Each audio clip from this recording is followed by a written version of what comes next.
Buenas tardes, bienvenidos. Bienvenidos a este webinar que estamos ofreciéndoles como parte del ecosistema Scholar. Yo soy Roseli Albarrán y les doy la más cordial bienvenida.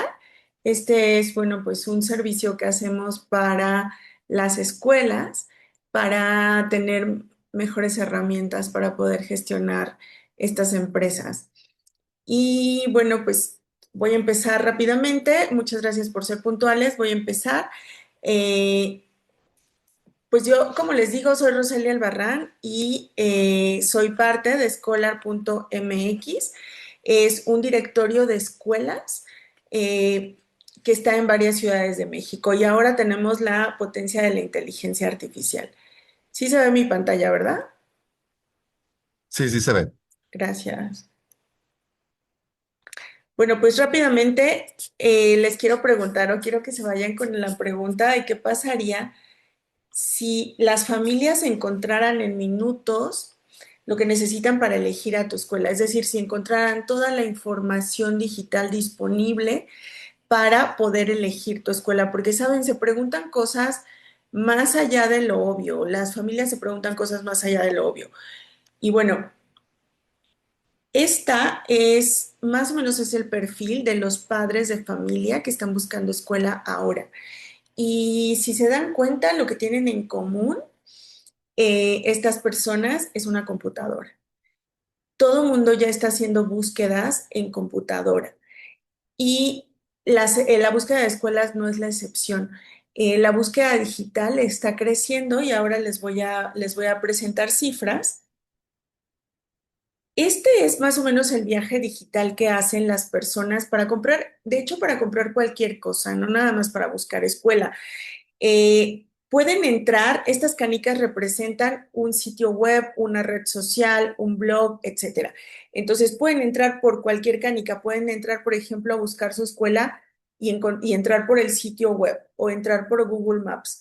Y de ahí, claro, están los enlaces y los enlaces los llevan al Facebook o los llevan al Instagram o los llevan al TikTok o los llevan a YouTube o entran por Scholar, porque estamos en primer lugar en búsquedas orgánicas, y de ahí se van otra vez a su sitio web, etcétera. Pero van y regresan.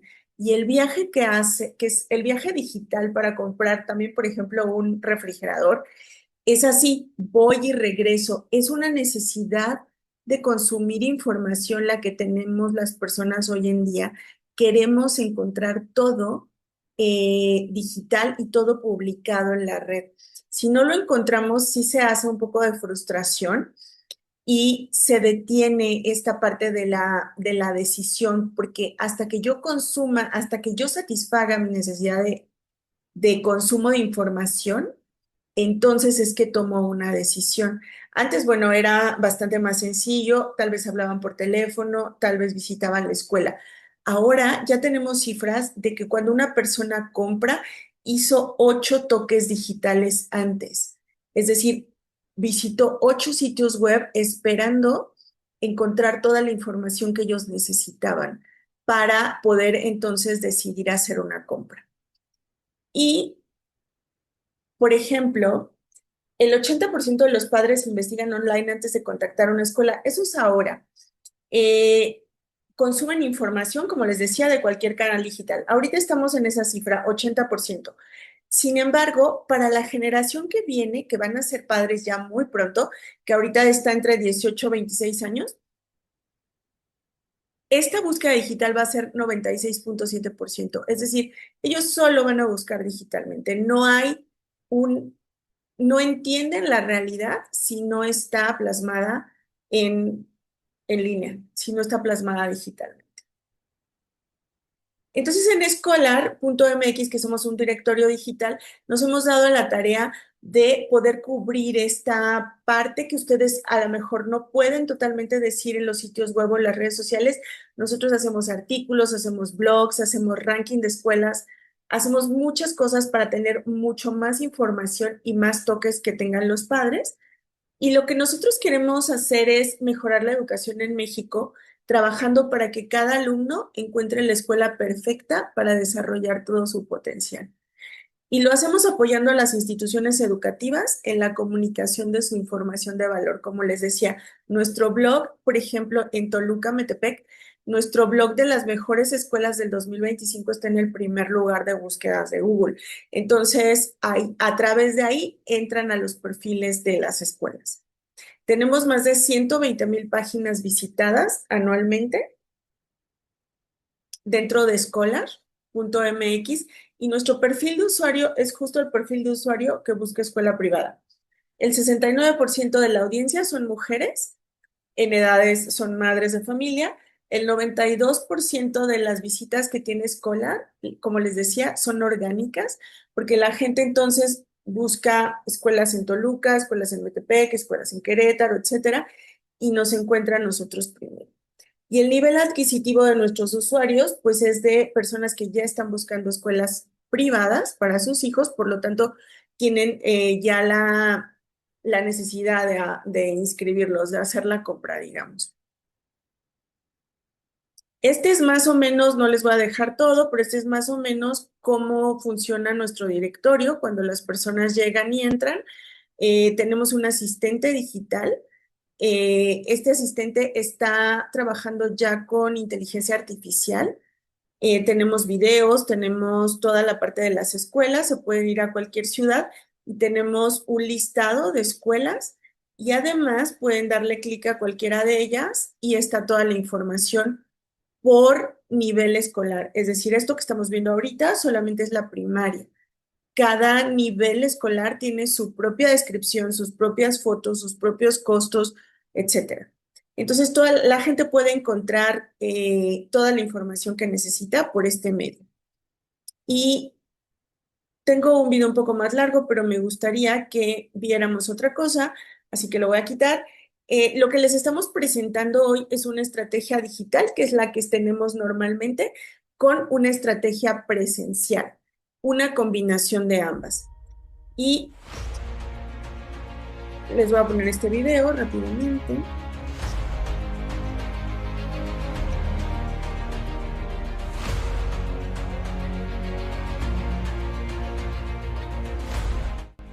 Bachiller y Neddy, saludándoles. Estamos muy contentos con nuestra experiencia en la feria de escuelas aquí en Town Square. Hemos tenido hasta el momento aproximadamente 25 informes, de los cuales 5 están muy cerca de inscribirse.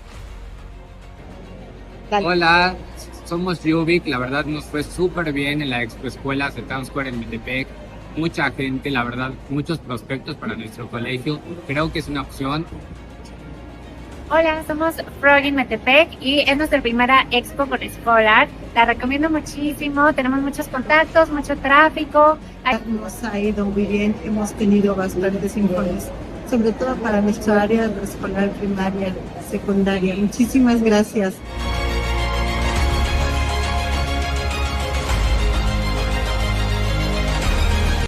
Bueno, esto que vieron es la expo que hicimos en 2025, en este año, en junio del 2025, y hoy les traemos ya las fechas para la nueva expo en febrero del 2026, igual en Town Square, del 20 al 22 de febrero. Son 3 días, más o menos desde las 11 de la mañana a las 8 de la noche. Tiene el counter o esta parte del stand ya incluido y solamente tenemos 18 espacios para que si están interesados nos contacten lo antes posible porque ya quedan, ya de verdad ya quedan pocos lugares. Y bueno, pues eh, hoy les traemos una plática súper interesante.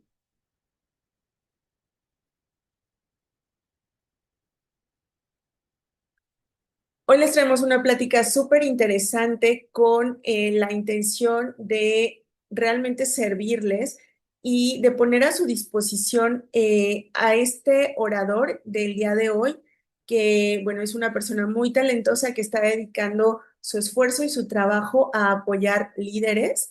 Y la plática del día de hoy es 5 claves para que la gente, el equipo se quede y sea efectivo. Y tengo el agrado de presentar a Bosco Garnica. Bosco, buenas tardes. Este es su currículum, pero si quieres, tú preséntalo, Bosco. Muchas gracias. Muchas gracias, Roseli, muchas gracias. Gracias por la invitación. Amigos, ¿cómo están? Buenos días. Pues yo soy Bosco Garnica. Yo me dedico a la formación de líderes en las empresas, ¿no? Nuestro enfoque es que el dueño de negocio o los directores de las empresas tengan una perspectiva de crecimiento económico del negocio a través de la formación de líderes competentes en sus organizaciones. Eh, Hemos encontrado que al final de todo, sí, ciertamente el modelo de negocios es importante, ciertamente las buenas ideas de productos y servicios son cruciales para el negocio, pero la clave está en las personas, en los líderes que operan ese negocio. Y ese es nuestro enfoque y para mí es un placer estar aquí con ustedes. Gracias, Bosco. Pues si quieren empezamos, te voy a dejar de compartir para que tú puedas compartir y listos. Muy bien,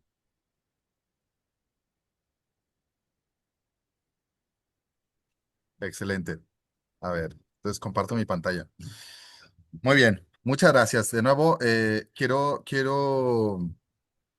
agradecerle a Roseli por esta invitación y quiero empezar con una historia. A mí me gustan mucho las historias. Quiero empezar con una historia. Corría el año, eh, si no me equivoco, del 400 antes de Cristo, más o menos.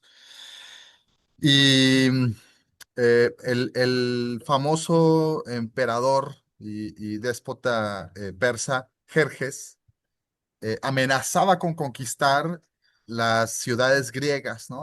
Toda esta parte de la península griega y todas las ciudades que estaban en esa zona, pues él estaba amenazando de conquistarla, ¿no? Y entonces enviaba a sus mensajeros. Y en el caso de Esparta no fue la excepción. Enviaron a sus mensajeros. Este es un pasaje histórico, aunque hay una película que tiene mucha ficción, ¿verdad? Pero es un pasaje histórico y amenaza, ¿no? Y les pide dos cosas muy sencillas, tierra y agua, refiriéndose al territorio y al tributo que él les pedía que entregaran, ¿no? Ah, hubo muchos pueblos que cedieron ante la amenaza déspota de Jerjes. Sin embargo, Leónidas, como rey de Esparta, pues no se dejó amedrentar, ¿no? En su lugar, decidió salir con un destacamento de valientes guerreros. Se dice, ¿verdad? La historia cuenta que eran 300 valientes guerreros. Él dijo que era su guardia personal. Al final te voy a contar otra historia en donde explica las razones de Leónidas para haber salido así. Pero lo importante es que al salir, la estrategia de Leónidas fue situarse en el desfiladero de las Termópilas, ¿verdad? En el desfiladero de las Termópilas que eh, era un pasaje muy angosto por el que tenían que ingresar los persas. Y en ese pasaje, de una manera estratégica, con el ejército de Leónidas, que era muy pequeño, los números de Jerjes no iban a significar absolutamente nada. Cuentan los historiadores que el tamaño del ejército de Jerjes en comparación con el de los griegos, aún ya después de que recibieron ayuda de estos valientes 300, eran más o menos de 10-1. Entonces, imagínate, era un ejército impresionante, pero la estrategia de Leónidas era entonces utilizar la formación de batalla, la formación de defensa de los espartanos para resistir las oleadas del ejército de Jerjes. Para no hacerte el cuento largo, ah, hay un momento en el que, en la película, ¿verdad? Si tuviste la película, un espartano deforme, jorobado, llamado Efialtes, viene en el calor de la batalla, viene con Leónidas y viene con mucho entusiasmo a querer aportar sus habilidades, ¿no? Él dice, mis papás, ah, contrarios a la tradición, que había en Esparta de matar al niño si venía deforme, si venía enfermo. Ellos decidieron cuidarme y mi papá era un guerrero espartano y me enseñó todas las tácticas de batalla para que el día de hoy yo aquí esté para ayudarte, rey. Y entonces empezó a echar maromas, empezó a hacer movimientos con su lanza, y el rey, como todo rey sabio, solamente lo observó en silencio. Y le puso un ejercicio muy sencillo. Le dijo, levanta tu escudo sobre tu hombro, ¿verdad? Levanta tu escudo sobre tu hombro. Y entonces Efialtes, en este entusiasmo que estaba manifestando, trata de levantar el escudo, y al menos en la película, ¿verdad? Se ve que hace un gran esfuerzo, un enorme Yo esfuerzo, abro, ¿eh? y no logra levantar ese escudo, ¿no? Y entonces Leónidas le explica algo muy sencillo. Le dice, el éxito de la defensa espartana consiste en que cada espartano es capaz de levantar su escudo para poder protegerse con la mitad a sí mismo y con la otra mitad a su compañero. Eh, esta defensa les permite protegerse de la rodilla al hombro. Y de esta manera, la defensa espartana es prácticamente impenetrable. Entonces, Leónidas, al decir esto, le estaba dando a entender a Efialtes que pues no podía ser parte del ejército espartano, por más entusiasmo que tuviera, porque no tenía los elementos necesarios para proteger a sus compañeros. Te cuento esta historia porque en las organizaciones y sobre todo en los negocios, en las empresas, suceden cosas similares. Los líderes nos enfrentamos al desafío de asegurar que el equipo funcione de manera correcta y que funcione con las habilidades necesarias, con la actitud y el enfoque correcto. Y al final, una falla en esa actitud puede generar una grieta por donde se nos puede colar el desastre. Eso también, esta historia nos demuestra que la clave del éxito de equipo sí es, por un lado, que las personas tengan una actitud correcta, pero también por el otro, que nosotros como líderes tengamos total claridad de qué es lo que necesita cada persona y qué es lo que necesitamos como equipo.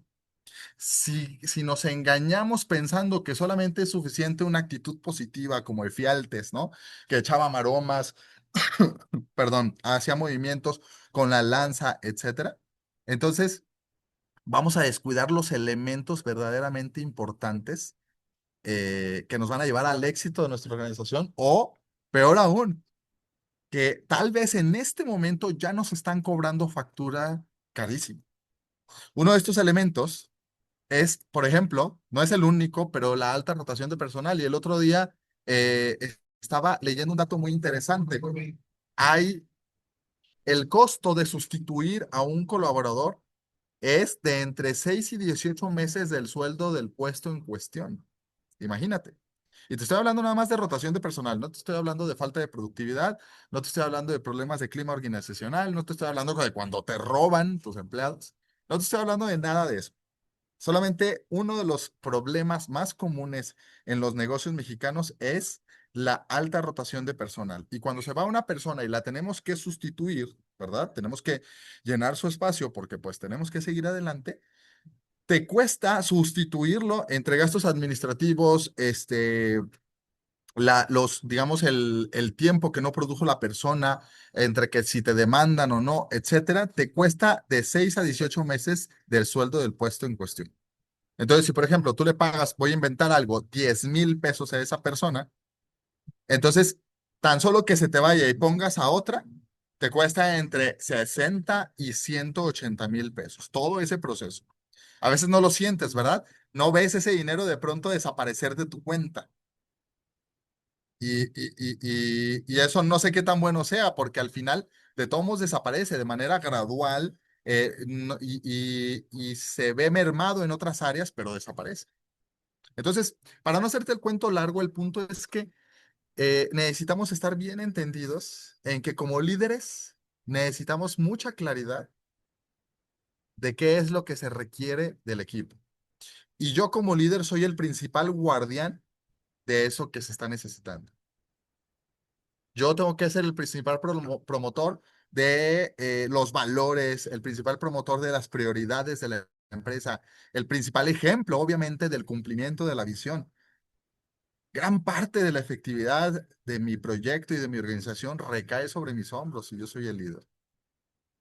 Y no podemos pelearnos con esto porque entonces estaríamos perdiendo nuestro tiempo. Lo mejor que podemos hacer es reconocerlo y buscar maneras efectivas de fortalecer a nuestro equipo y de hacerlo efectivo. Entonces, por esa razón, el día de hoy vamos a hablar acerca de que esta época es el mejor momento para fortalecer a tu equipo y de que se queden, de que la gente se quede en el equipo, ¿verdad? Que no se te vaya, pero que si se queda, que se quede rindiendo. Ya no voy a presentar de nuevo porque ya hablé, ya te platiqué quién soy, ¿verdad? Pero de todos modos aquí lo tienes en pantalla. Yo soy consultor, soy capacitador desde hace ya más de 15 años. Soy también pastor de una iglesia cristiana. Y bueno, una de las cosas que más orgulloso, de las que más orgulloso estoy, es que estoy casado con mi mejor amiga y una mujer más inteligente que yo. Entonces, pues, esto es lo que soy yo. Bien. Lo primero que necesitamos entender es que toda empresa, todo negocio, en conjunto, esto es muy importante, en conjunto, requiere de tres habilidades que han demostrado los equipos fuertes tener. Hay una investigación muy buena que realizó un autor que se llama Daniel Coyle, eh, que plasmó en su libro El Código de la Cultura. Bien. El Código de la Cultura, yo soy mucho de recomendar libros, te voy a recomendar El Código de la Cultura. Necesitas leerlo sí o sí. Es impresionante. Y ahí precisamente él habla acerca de estas tres habilidades, ¿no? Ah, habilidades que hacen que la gente se quede en tu organización, pero que se queden siendo altamente efectivos. Y la primera es labrar la seguridad, que consiste en que profundizas en cómo las señales, junto con tu equipo, por supuesto, cómo las señales de vinculación establecen lazos de pertenencia e identidad. En pocas palabras, nosotros queremos estar solamente en ambientes donde nos sentimos sumamente seguros. Si de pronto las personas de tu organización se están yendo o se están yendo muy fácilmente, entonces lo que sucede es que no se sienten seguras.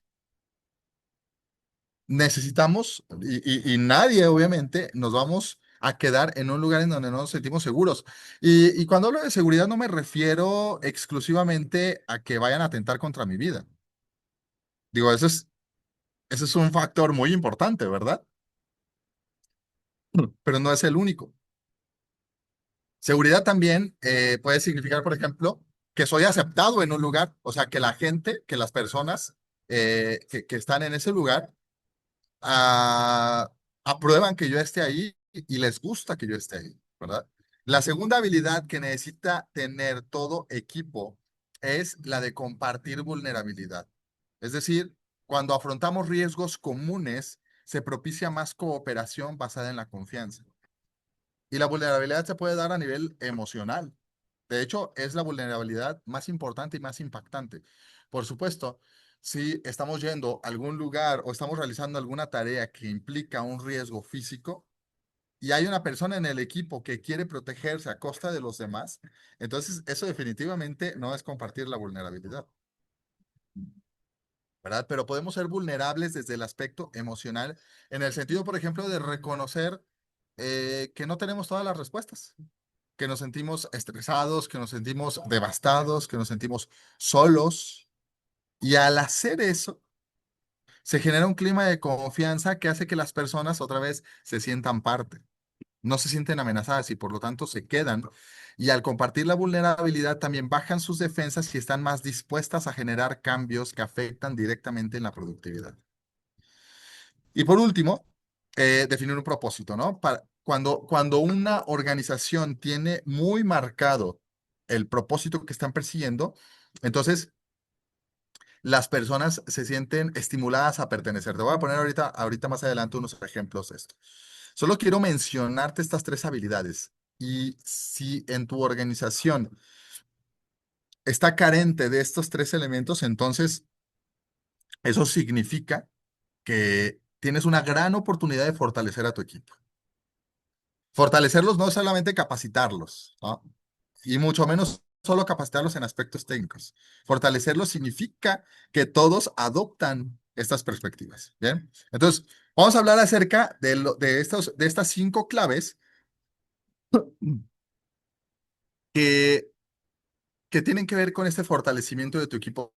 Son claves prácticas muy concretas y que van, déjame reconocerlo y te lo tengo que confesar, van dirigidas directamente a la médula y son dolorosas. La primera es retirar las manzanas podridas. Las personas eh, hemos detectado, ¿verdad? Tanto nosotros como consultoría, como hay una cantidad impresionante de estudios que también muestran lo mismo, que las personas solamente eh, se van a quedar en un lugar, como ya lo dijimos, en donde se sienten seguras. Y algo que atenta muchísimo contra esa seguridad es la existencia de manzanas podridas, ¿verdad? ¿Qué es una manzana podrida? Es una persona que no tiene la actitud correcta y que la permea, encima la permea a otros, a las demás personas, la permea en el ambiente. Y quiero ser muy enfático en esto, amigos. La manzana podrida más peligrosa es cuando estamos hablando de un gerente o incluso el dueño, ¿verdad? Pero sobre todo un gerente o un mando medio que tiene esta actitud. Cuando tenemos gente muy influyente, que es muy positiva, ¿verdad? Y se enfrenta a una persona con una mala actitud que realmente no tiene influencia sobre el grupo, no es que sea bueno ni que sea válido, pero la afectación no es tan grande. En cambio, cuando tienes un gerente que es una manzana podrida, es capaz de destruirte no solo el equipo, sino la organización completa. Déjame decirte que el 60% de las renuncias se dan por conflictos con el jefe. O sea, uno de los principales elementos que afectan la alta rotación de personal, escúchalo bien, uno de los principales elementos que afectan la alta rotación de personal es los conflictos con el jefe, ya sea contigo o con alguno de tus líderes en tu organización. Las personas no renuncian a, por ejemplo, un sueldo bajo. Bueno, sí, pero mayormente no lo hacen a un sueldo bajo. No lo hacen a pocas prestaciones. No lo hacen a que el trabajo les queda muy lejos. Las personas mayormente renuncian a un mal jefe. Y te voy a dar 3 ejemplos de manzanas podridas. ¿Bien? Tres tipos de personas o de jefes que en tu organización muy probablemente están generando, pues, que la gente se vaya, ¿no? Tenemos el mentecato, que es esa persona que suele ser agresiva y desafiante, ¿verdad? Agresiva y desafiante con su equipo. Tener una persona así es sumamente cansado porque solamente las personas terminan siendo evasivas hacia él, ¿verdad? Es tan agresivo, tan altanero que quieren dejar de tratar con él. Y se vuelve tan cansado y tan frustrante que dicen, ¿sabes qué? Primero está mi tranquilidad, ahí nos vemos, ¿va? O también está el holgazán, que es el defensor del mínimo esfuerzo. Esa persona es el líder que en realidad no le gusta esforzarse demasiado, ¿verdad? Y lo que termina haciendo es que otras personas hagan lo que él espera, lo que se esperaría de él, ¿verdad? O peor, empieza a fomentar esa actitud en las personas. Y por último tenemos al aguafiestas, ¿no? Que es una persona depresiva y pesimista. Depresivo no en el sentido clínico, obviamente. Con depresivo me refiero a que es una persona que va a tender a pensar que todo va a salir mal, que es que para qué nos esforzamos si no tiene sentido, todo es terrible, ¿verdad? Y cuando esa mentalidad se convierte en un discurso que se promueve activamente hacia las personas en la organización, te destruye por completo la moral de un grupo. Entonces, lo que necesitas hacer con estas personas es quitarlas, tal cual. Oye, pero es buenísimo, hablando en términos técnicos, ¿no? Sabe mucho, no importa. El conocimiento técnico es muchísimo más fácil de transmitir y de conseguir que una mentalidad correcta y positiva.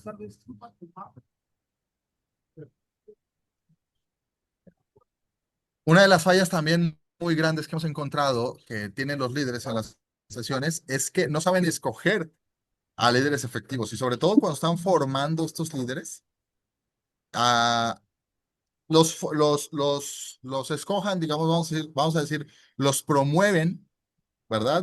Si tienen algún empleado de alguna línea, eh, algún empleado administrativo y están buscando conseguir un gerente, lo que sucede es que lo promueven basado solamente en el conocimiento técnico,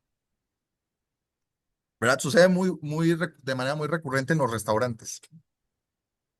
¿Ven? Tenemos a un grupo de meseros y queremos conseguir un capitán de meseros y entonces agarramos al mesero que es rápido, que toma las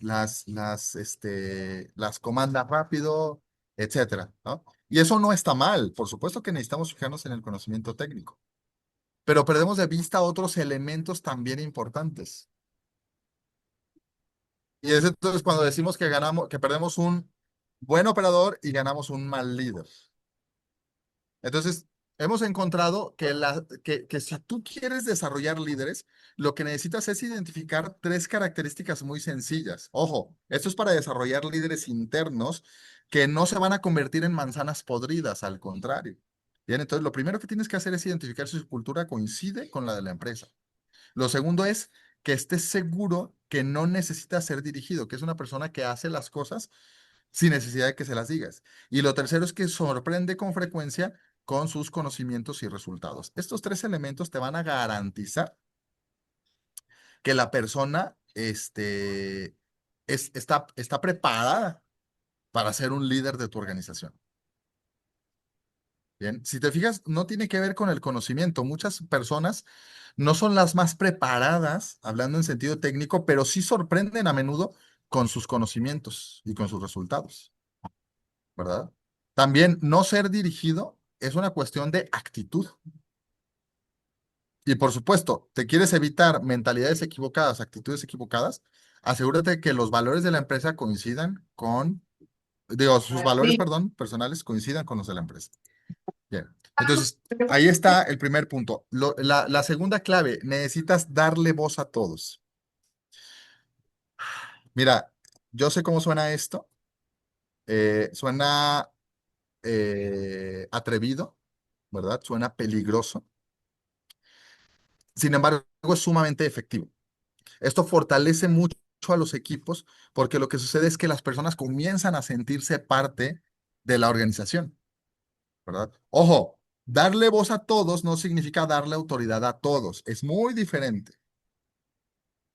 Pero si dejamos que las personas se expresen, opinen, entonces vamos a tener una perspectiva muchísimo más amplia de las situaciones que hay en la organización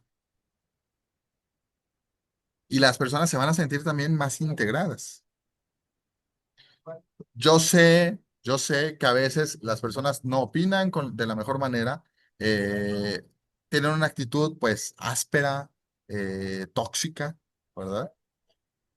Y por un lado te tengo que decir que ese es el riesgo de darle voz a todos, pero por otro lado también te tengo que decir que si tú aplicas el principio uno de eliminar las manzanas podridas, vas a eliminar en gran medida eh, las personas que tengan una actitud equivocada hacia el equipo. Bien. Ojo, esto no significa que todos van a pensar como tú, pero tener una actitud equivocada es muy diferente a que las personas piensen como nosotros. Hay veces que como líderes lo que queremos es que la gente piense como nosotros. Eso no solo es imposible, o sea, no es posible que todos lo hagan. Algunos pensarán como nosotros, pero otros no.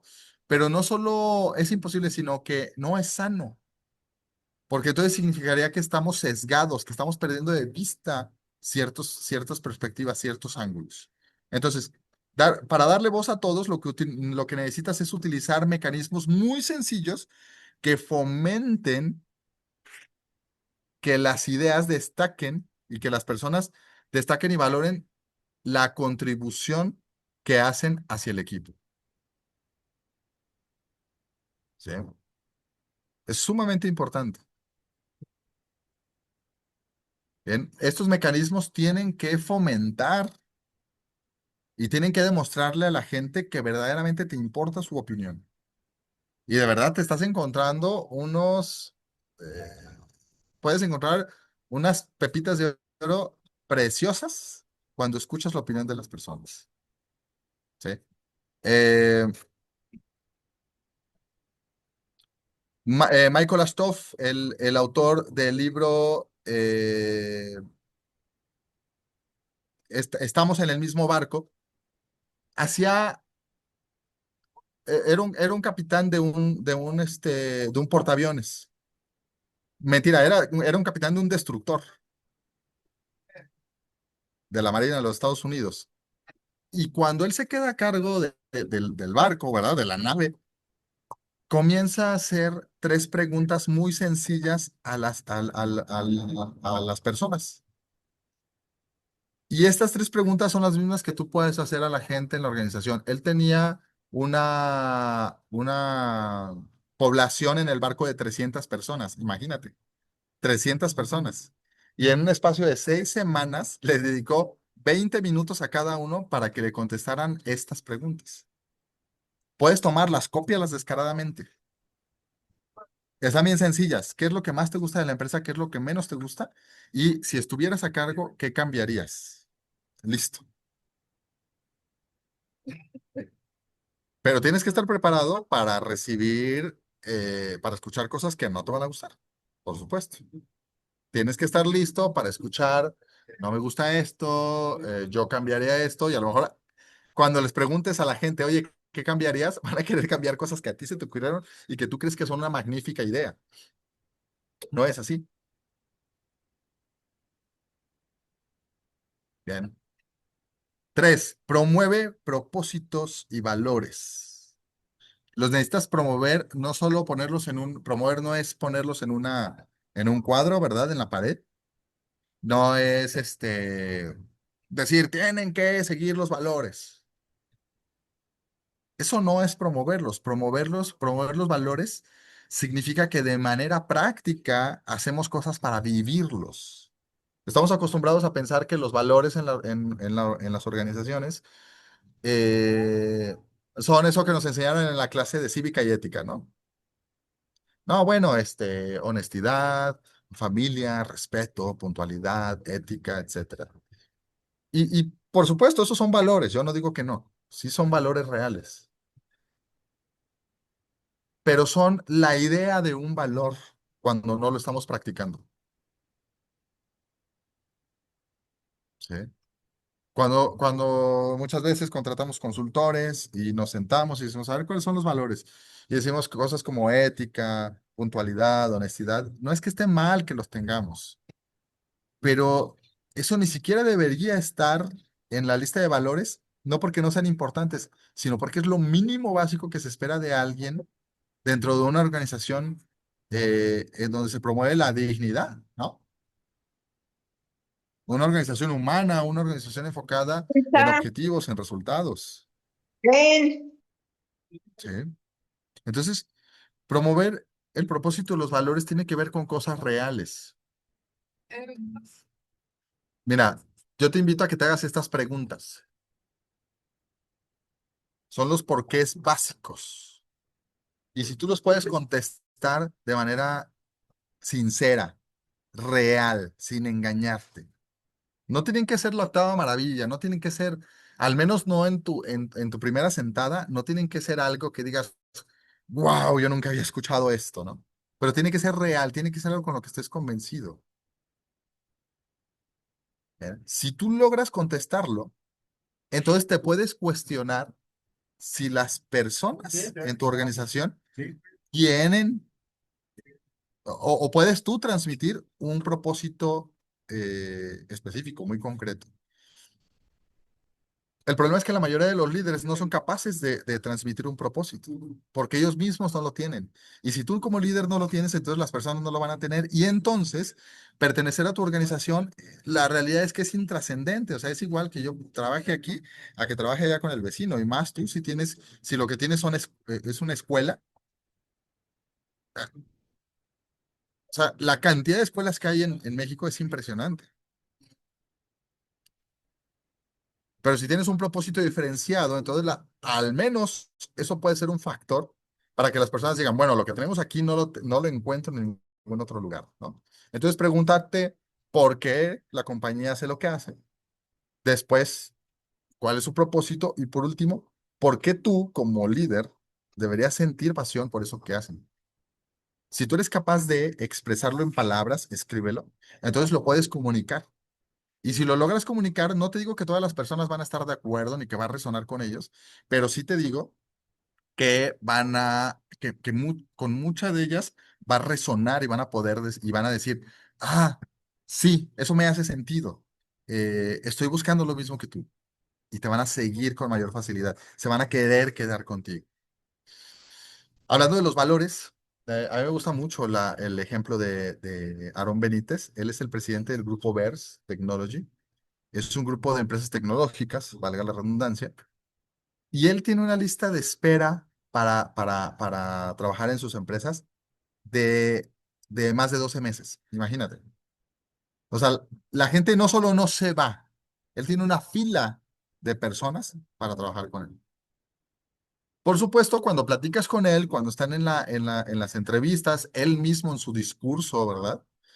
Habla de cosas como, por ejemplo, que ahí en la organización están trabajando, perdón, en desarrollar el software de telecomunicaciones para las naves que van a hacer minería de esteroides en 2070. Imagínate. Es un ejemplo de los proyectos que están trabajando. O sea, minería de esteroides. ¿Tú crees que alguien va a querer pertenecer a ese propósito? Por supuesto, una cantidad de chavos impresionante. Los mejores, los más preparados van a decir, no, yo quiero ser parte de eso. A lo mejor tu organización o tu empresa no se enfoca en una visión como esta, pero la pregunta es, ¿en qué sí? Por eso la pregunta es me gusta mucho la de, ¿por qué deberíamos sentir pasión por esto que hacemos? Y tú puedes saber si estás promoviendo los valores a partir de a qué le dedicas estas cuatro, TADI, que es tiempo, atención, dinero e incomodidad. Por cierto, él habla mucho acerca de eso. A lo que tú dediques estas cuatro son tus verdaderos valores en la organización. Por ejemplo, uno de los valores dentro de liderazgo práctico es capacitación continua. Y dedicamos mucho a eso. Estamos capacitándonos, comprando cursos constantemente, yendo a conferencias, leemos de manera recurrente. Aquí somos ávidos lectores. Todo el equipo lee al menos 3 libros por año. Y tenemos un club de lectura interno. Tenemos uno externo para nuestros clientes, pero tenemos un club de lectura interno. Entonces, en eso dedicamos tiempo, dedicamos atención, o sea, enfoque, le dedicamos dinero, ¿verdad? Porque no está permitido bajar el libro en PDF, bien, y le dedicamos incomodidad. Es incómodo dedicar una hora de nuestra jornada a hacer este club de lectura. Es incómodo, por supuesto, leer cuando a veces estamos cansados. Es incómodo. A mí me gusta mucho la lectura, pero puedo reconocer que es incómodo. Entonces, a lo que le dediques estos 4 elementos es donde están verdaderamente tus valores, porque los valores son aquello que vale, aquello que importa. Y no le dedicamos estas 4 a cosas que no importan. Entonces, ahí lo tienes, ¿sí? Evalúa tus valores a partir de a qué le dedicas estos 4. Bien. 4. La cuarta clave, y esta me encanta, prioridades definidas y claras. Fíjate bien, se hizo un estudio, la revista Inc. hizo un estudio con 600, perdón, empresas, y le preguntaron a los ejecutivos de esas 600 empresas cuánt- cuántas, qué porcentaje de las personas en su organización ellos creían que podrían explicar con claridad las prioridades de la empresa, ¿verdad? Imagínate que vengo contigo, ¿verdad? Con Marta o con Erika y le digo, ¿cuántas personas de tu organización estás tú segura de que podrían explicar, deja tú seguir, deja tú cumplir, explicar cuáles son las prioridades de la empresa? Y ellos dijeron que en promedio, 64% de la organización podría decir eso. Entonces, lo que hizo la revista Inc. fue a las organizaciones y preguntar a la gente, a la población en general, cuáles eran las prioridades de la empresa. Y fue sorprendente, solamente el 2% de las personas pudieron decir con claridad cuáles eran las prioridades. Imagínate, terrible decepción para ellos, ¿no? Pero esto tiene mucho que ver con la cultura porque nosotros no somos claros como líderes acerca de las prioridades, de las metas.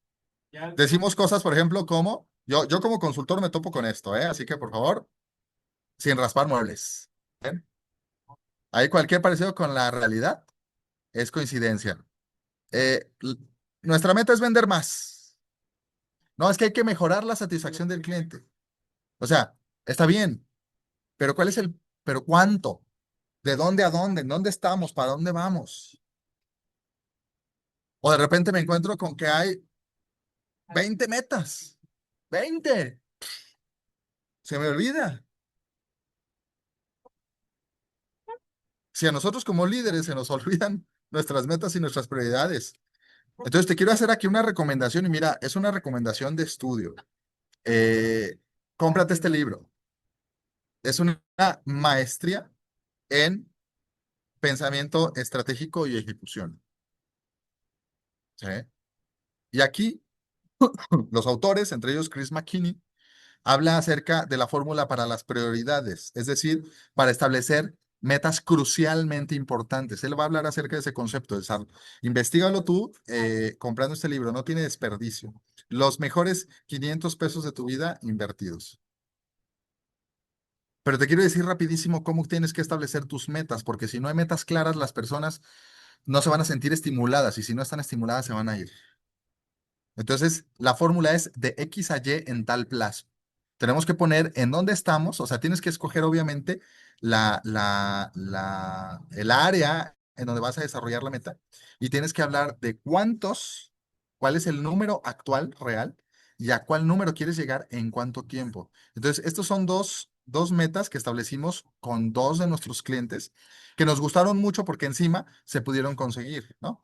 Eh, por ejemplo, había un cliente que tenía una cartera de casi 1,000 clientes inactivos y encontraron que no bastaba solamente enfocarse en ventas, sino que la clave era enfocarse en reactivación de clientes, porque es 4 veces más caro conseguir un cliente nuevo que venderle a uno a quien ya le vendía en el pasado. Entonces ellos encontraron que su número mágico eran 110 clientes en una primera etapa, que eran 90 días. Entonces su meta crucialmente importante quedó así siguiendo esta fórmula. Vamos a pasar de 350 clientes activos a 560 antes del 30 de noviembre de 2025.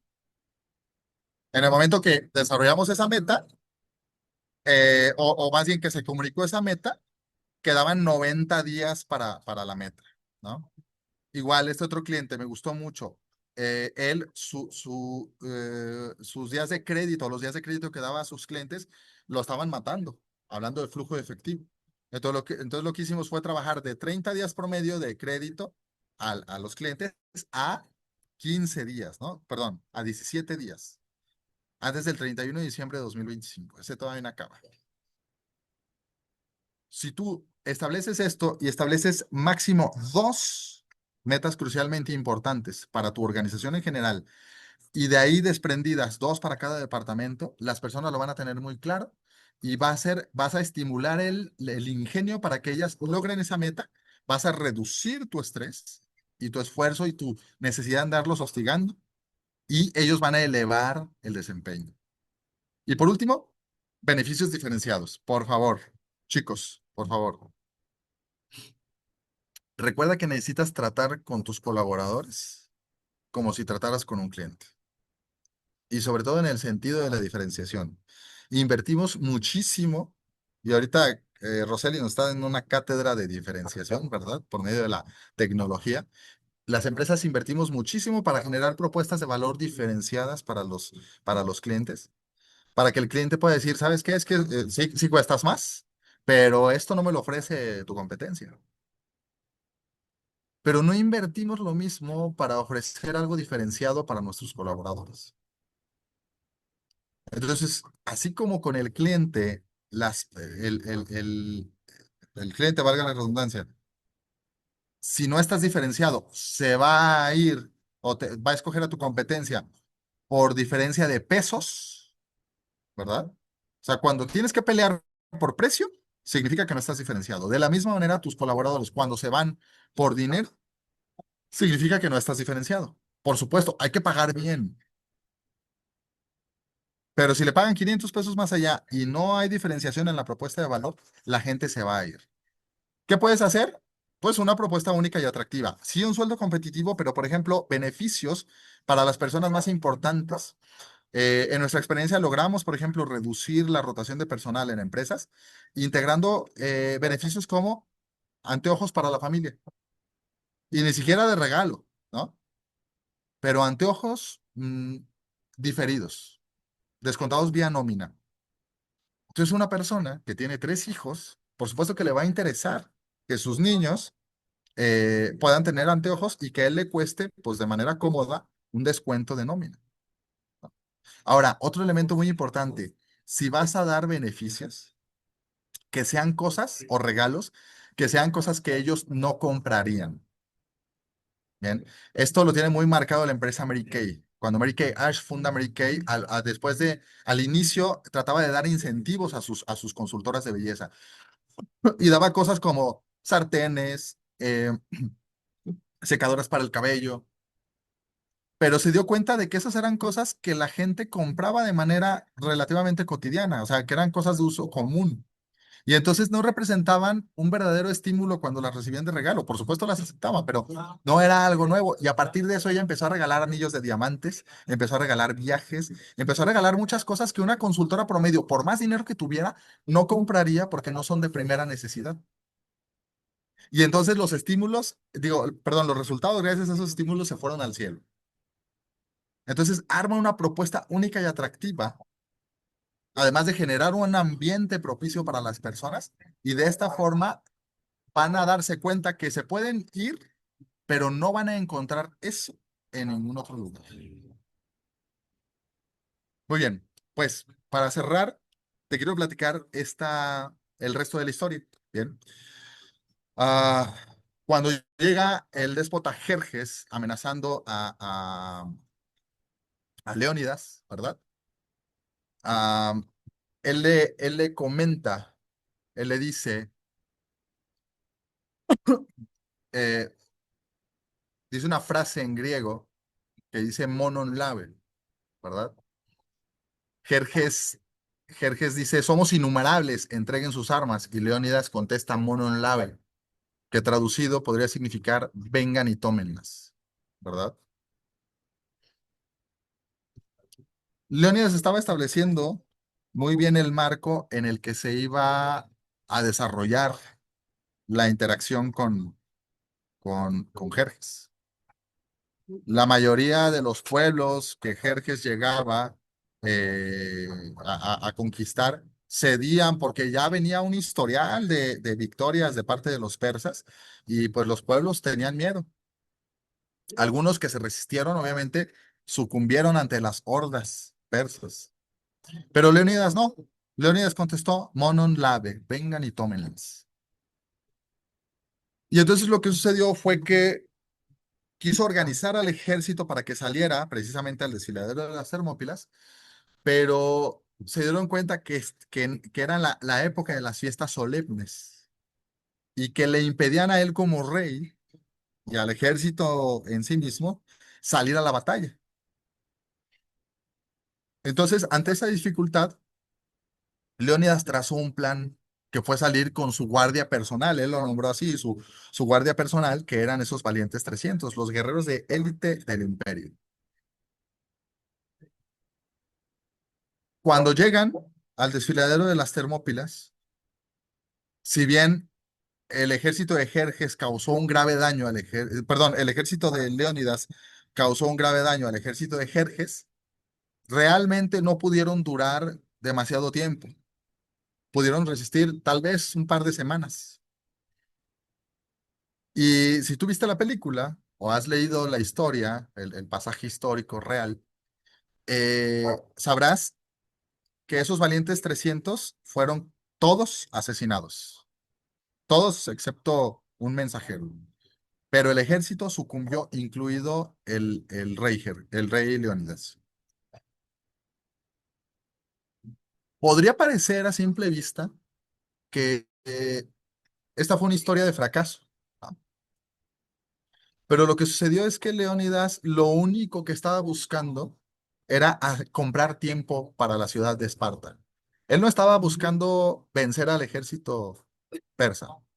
Sabía que no podía, sabía que podía generar gran daño, pero sabía que no podía vencerlo, pero no le importaba eso. Lo único que le interesaba es ganar tiempo para que terminaran las ciudades, las fiestas solemnes, y entonces el resto del ejército, y sobre todo motivados porque habían asesinado a su rey, pudiera salir a hacer frente al ejército persa junto con el resto de las ciudades griegas amenazadas, para que semanas más tarde pudieran cantar una victoria real contra los persas.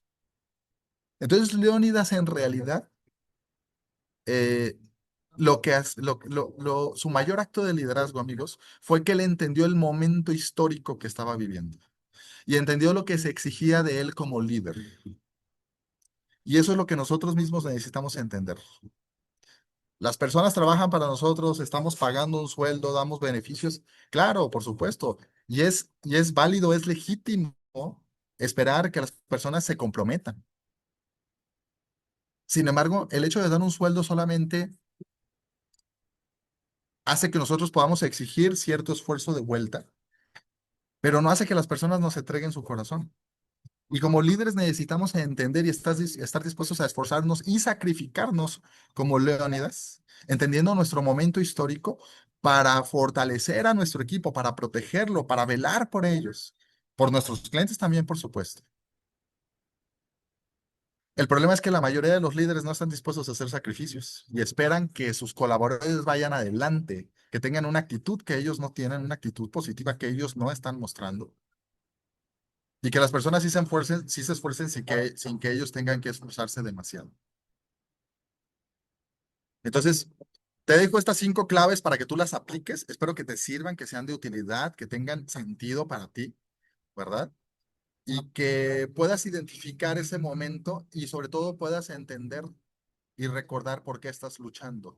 Y te quiero dejar con esto, justamente cuando Leónidas está en el calor de la batalla, en el punto clave, a punto de ser asesinado, envía un viaje, a un